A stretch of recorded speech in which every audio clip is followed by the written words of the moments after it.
Hi, it's Bobby from Bobby's Baking Blog, and this is what my tutorial is going to be on today. And I just fell in love with these blossom cookie cutters that were shaped in a cake that, to me, I thought I could make like a little December wedding cake. And so I added on what I call snowflake blossoms, and I will show you how to do these. And then mostly it's scrolling stars, and then I put my cake on a little 2.5 by 2.5 square cookie and did some swag piping. So let's begin and show you how I did it. Alright, so I have my sugar cookie, which is my vanilla lemon bean recipe, covered with an ivory fondant. Actually, I mixed two fondants to get this color, and I'm sure you've read my blog and know my favorite fondant. And I'm going to show you what we're going to do. What you need are 2 bags filled with ivory royal icing of a soft consistency, one with a 1.5 piping tube PME, and one with a number 43 rope PME. And the ivory is made with a quarter dipped toothpick, and this time I used regular ivory Wilton paste, and I enjoyed the colors, so I think I'll start using that rather than making my own. So I'm going to show you how I made these, and it's just micro piping.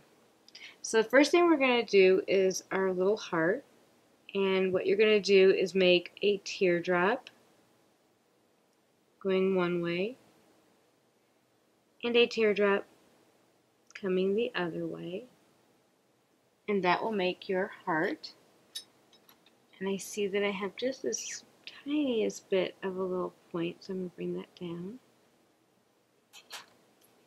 And then we're really working with S scrolls, so I'm going to bring an S scroll over from here.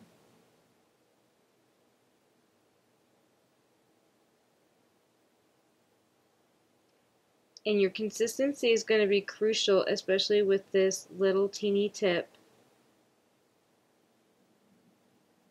And when I say that you want a soft consistency, I'm talking about a consistency that when you are mixing your icing with your water, that your little peak kind of folds over onto itself. It doesn't stand up by itself. So let's do our next row, which I did 3 S scrolls. I wanted to kind of mimic a really pretty, elegant piped cake. So that is what my goal was for this. And for these, you kind of want to keep your tip up just a little bit. Let gravity do its work as you make your scrolls, keeping a finger or two on your tip. Let's do another heart, which I said is a teardrop. You want to make a bulbous ball and bring it down to a teardrop, leaning to your right, and then another one leaning to your left. And we'll come in and do another S scroll underneath. And if I get just a little bit quiet, it's because I'm concentrating. So I will try to not ignore you.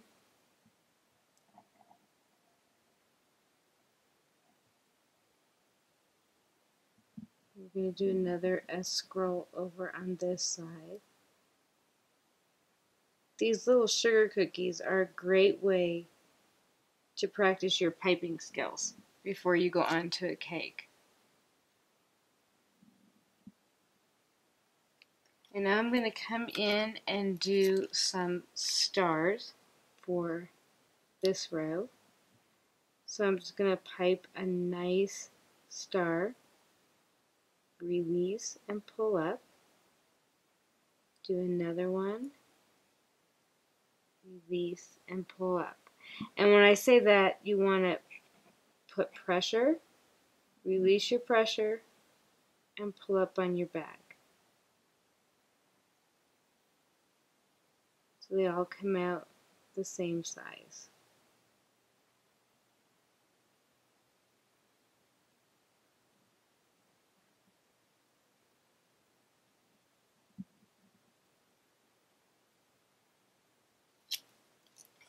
And if you find that like this one, there's a couple here that are a little bit, you can either take a wet paintbrush or a little scribing tool and just kind of gently take the tip off of it.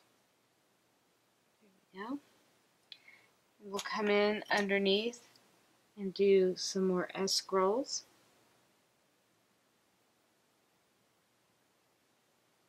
I am doing these S scrolls because the cookie is so small. I am having all my S scrolls going the same way rather than doing a reverse. I don't want it to be overpowering for the tiny little cookie. And what I did prior to starting this cookie is I drew a diagram of what I wanted it to look like, and I kind of followed that. And when I say I kind of followed that, as you start bringing your design to life, you'll see things that you don't like or might not work. So as we come down to the bottom, I'm going to do another heart. The same thing, you're going to make your bead or your bulbous point and come down, and one over here.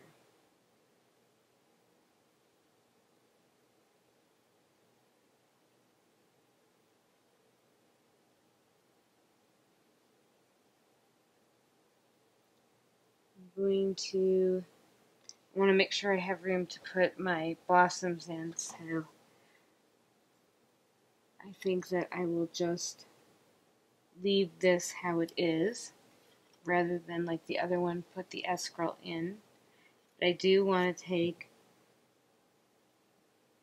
3 beads, reducing in size, coming around the heart. I'm going to make a border with my 43 rope tip, and it's just your shell border that you've seen me do. You do it the exact same way by making your pressure, releasing, and swiping down. Pull back, pressure, release, and come down.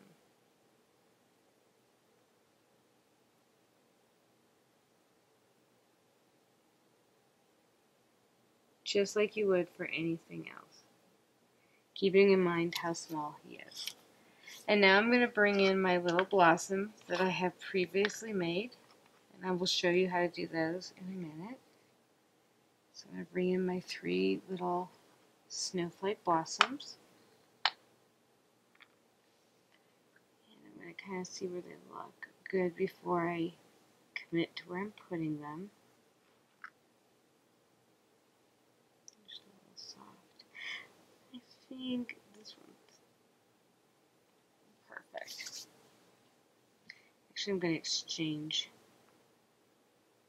Put this one up here. He's just a tad smaller, even though they all were done with the same cutter.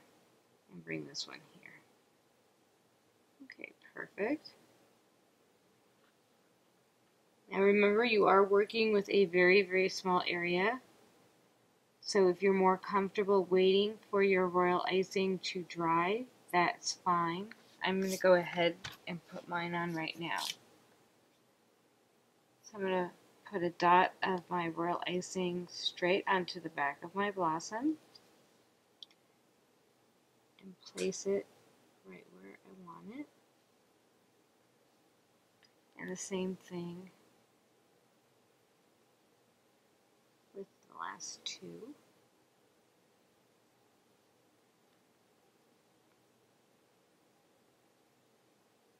It just gives it a little more of a December type feel to it. It has these little snowflake blossoms in there.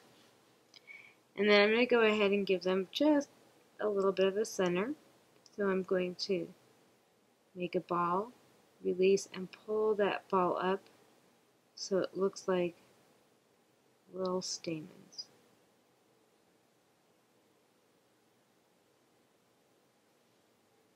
Same thing over here.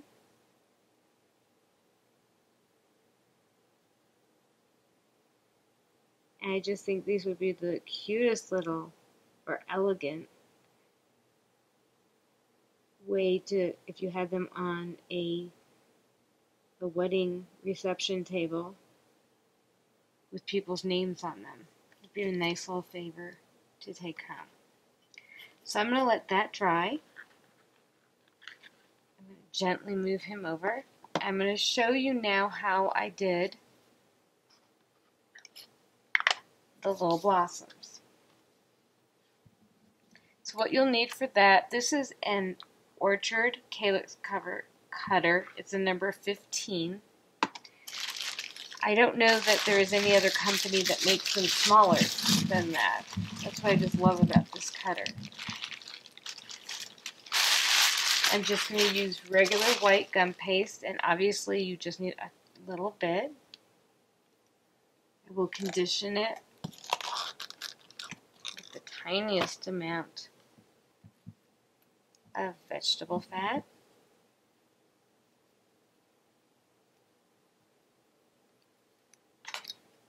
And it's tiny enough that I can just condition it in my hand. I am not going to run the pasta machine for this, but if you wanted to, I would take it to a number 6. When Sydney was last here, she brought to my attention that people don't all have pasta machines, which I do know, and some don't want to take it out just for something this small. So I want to show you that you can get the same effect by hand. You just have to use muscle power. So once I can see, and my mat is green, I can see through my gum paste. I know it's thin enough. I'm going to bring my cutter in, and the easiest way I found with these cutters is to push until you can feel the bottom of whatever type of mat you're working on, and then just kind of scrub it lightly. And you will need to go in there with something small. Probably won't pop up because they are so tiny, but you only need 2. So there's 1.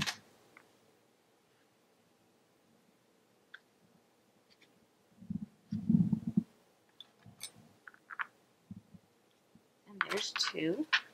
Let me put this away. It's done its job.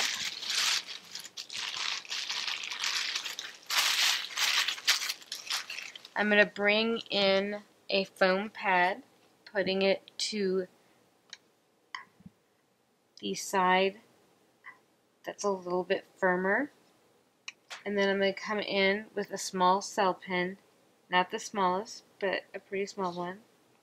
I'm going to bring each of these, since it is a calyx, we're going to bring each of these little calyxes, little petals out, thinning them.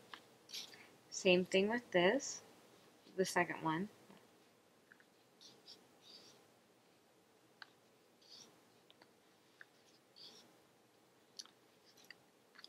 So all I'm doing is just rolling from the center outward. And because I'm working with just these 2 right now, normally when I do these, I'll do maybe 20 or so at a time because I can always put them away in a sealed container in case I need a decoration. I'm going to take my FMN Dresden tool, and I'm going to come in, actually that side's a little bit stronger than that, with the larger side, not the smaller side like I did on that first petal, and curl him up ever so gently. And the same thing here. So if I was making 20 of these, I'd probably cut out maybe 7 at a time, put the ones I'm not working at on under a Stay Fresh mat so that they stayed moistened, and work on the one that I'm working on. But like I said, since I'm just doing these 2 to show you, I'm going to just do it on this right now. I had a piece of parchment paper, but I guess I don't. So I'm going to grab my paper towel, since I don't know where my parchment paper went, just to color them and give them a little bit of vibrancy. So I'm going to bring back in that crystal color, that fairy, I keep calling it fairly, it's fairy blue. I'm actually enjoying this color quite a bit. And I'm just going to, let me get this out of the way so you can see what I'm doing. I'm going to dust them up, give them a nice little sparkle. With that hint of blue in there. And you could use any color. There's a wonderful pink they make that would be great. And everything that I'm showing you here, we do carry.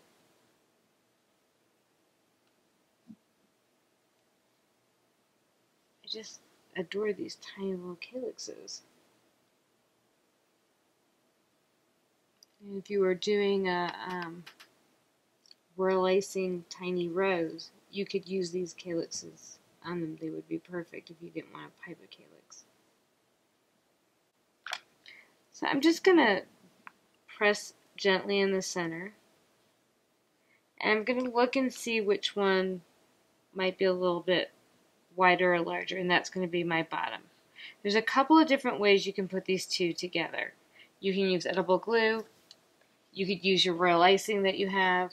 If I had an egg white, that would probably be what I would use. That would be my preference. But I'm going to go ahead and just use some edible glue right now. I'm going to make this one the bottom. I'm going to take the top and add a little bit of that glue.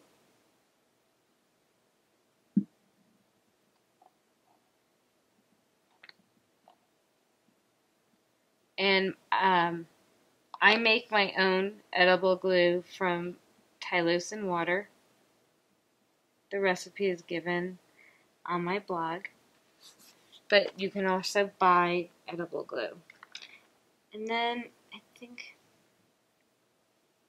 I'm going to actually put it together on this piece of paper towel just to make sure I get them exactly where I want. Gently just pressing in the center there. Oh, that almost kind of worked for me. I almost was able to lift that right up. And I will put him in my cell former. I don't know if you can see that. And I'll allow him to dry. These little guys dry fairly fast. You could probably put them on your cookie in about 4 hours if you wanted to. So I'll put him to the side. Okay, I'm going to kind of explain what I did here. This is just your normal container that I would put dust in or whatever. I couldn't find anything small enough to make a cake stand for my tiny cookie. So since I need gravity to help me make these swags, this is what I'm going to use. I'm going to start with this side actually. So the first thing I'm going to do is every place that I put a mark, I'm going to do a tiny star. Let me just clean him off. I'm just going to put a really tiny little star so I don't overwhelm the little cookie.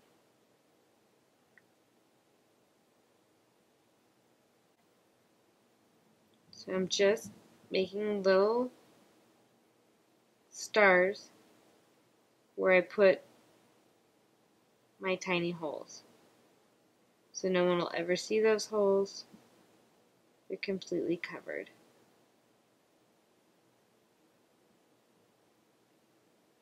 And you're going to go around your entire cookie doing the exact same thing. Pressure, release, and come up. On these you want to get kind of close to your cookie, closer than you do when you're doing other types of piping, just to get that look. And I've noticed that like right here, I've got a couple of points. They're a little higher than I want, so I'm going to take a dampened paintbrush. I'll use the back of my hand to take off the excess water and just flatten them down just a smidge so that they have a better, don't look like they're standing to attention. I just want them to look like pretty little stars. You want to make sure not to go too big. You're working with a 2.5 inch by 2.5 inch square right here, and I should have told you this is a 2.5 inch square cookie. So you don't want to overpower it. You don't want it to take away from the little cookie cake. Once you have those on, you're going to go ahead and you're going to make your swags. I always like to test my icing to make sure that it's got a good consistency. And what I do is I'll pipe it between my fingers and I'll pull my fingers back and forth. And if it doesn't break, I know I'm good to go. And that's a pretty good consistency. So that's what we're going to use. So we're going to do our swags now. And I'm going to start piping out my swag. I'm going to let gravity pull my swag down. I'm not going to use my hand and do a swiping motion. I'm just going to move from here to the third one and attach it right there. And he did not go directly underneath, so I'm going to use my little paintbrush. And he's not agreeing, so we're just going to take him off. It's better to just take him off now than later on have a problem. So we'll redo that again.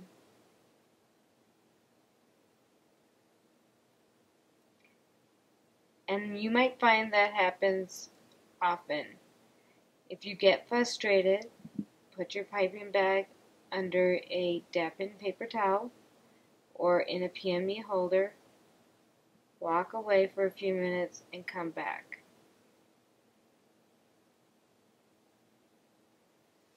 Okay, so that one worked out a lot better. I'm just going to I'm going to do the same thing. I'm going to go from here, allowing gravity to make my swag go down.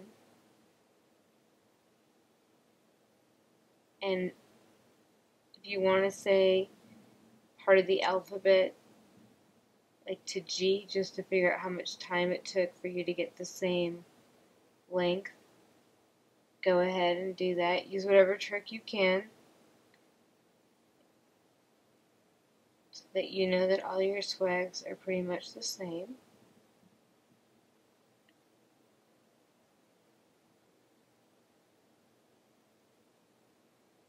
And you do not want to rush with this. You're not in a race.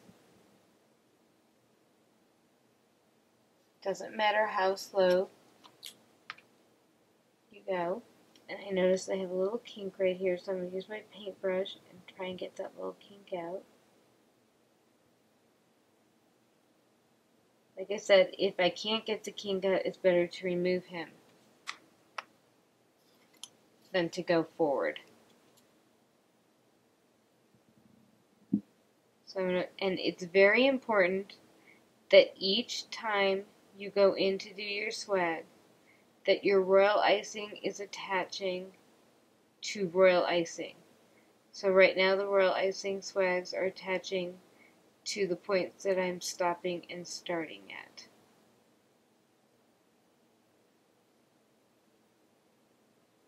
Also keep in mind that once these swags are dry, they're going to be fragile. I broke a few and I should have turned this. I'm going to try and bring him over without turning my DIY cake stand and make sure it's okay, but we'll see. I should have done it that way. So I'm going to turn it and see if I can get away with that.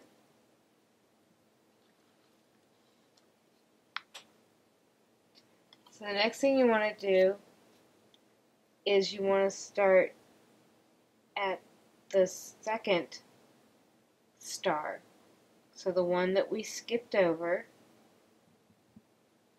And you're going to do the exact same thing, letting gravity make your swag and bring him up to, in this case, it's my fourth one. Releasing pressure once I get him there.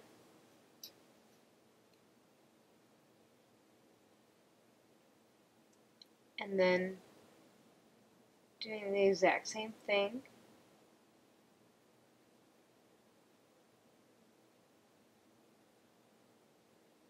Using gravity. Saying the alphabet. Or if you know somebody's name that's really long, spelling it out. Or counting.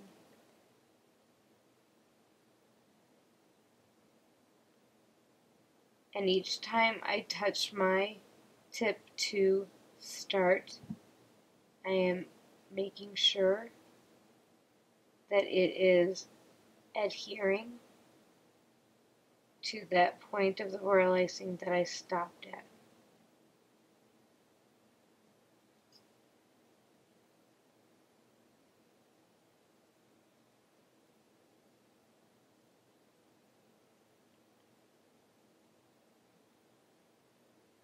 This is not the time to go and let the dog out the door or to answer the phone. This is the time where you need everything quiet, all distractions gone. I'm going to go ahead and finish the rest of this and bring you back in once it's done. So I have finished putting on my swags and I attached my cookie. When you go to attach your cookie, you're going to want to use a firm consistency royal icing in the ivory color so that you can't see, in case some of the icing peeks through, it'll be harder to see that it's peeking through. And you're going to want firm so that you're not holding your cookie for too long.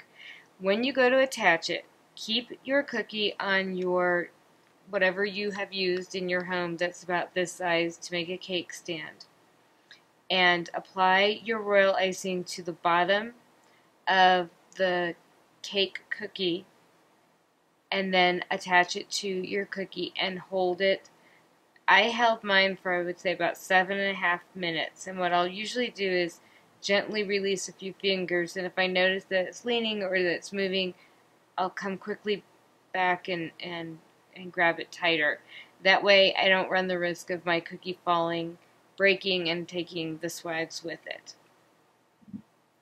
And then once it's attached, I would leave it probably overnight before you use it for whatever you're going to be using it for. I hope you've enjoyed learning how to do these little scroll star swag piping cookies. And I'll see you next time. Thank you for joining me.